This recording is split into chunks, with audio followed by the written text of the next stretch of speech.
Hello दोस्तों, नमस्कार। कैसे हैं आप लोग? आई होप आप लोग अच्छे होंगे। तो फाइनली गाइज, खेसारी लाल यादव फिर से गर्दा उड़ाने वाला है भोजपुरी इंडस्ट्री में।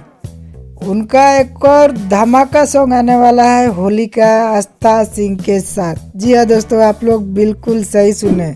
खेसारी भैया का एक और गाना आने वाला है कल सुबह 7 बजे। पोस्टर आउट हो गया है, एकदम बवाल सॉन्ग है और हीरोइन बाड़ी आस्था सी। ग्लोबल म्यूजिक जंक्शन चैनल पे सॉन्ग रिलीज हो जाए कल सुबह 7 बजे।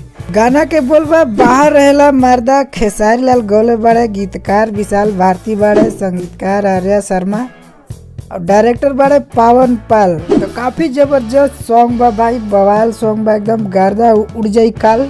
और खेसारी भैया के फैन के लिए बहुत अच्छा खुशखबरी बा। तो ज्यादा से ज्यादा इस वीडियो को शेयर कर जा और मेरे चैनल पर बिल्कुल नए बन जाए तो भाई चैनल के लाइक और सब्सक्राइब जरूर कर लीजिए। ऐसे ऐसे वीडियो के लिए मेरे चैनल पे बने रहे। धन्यवाद।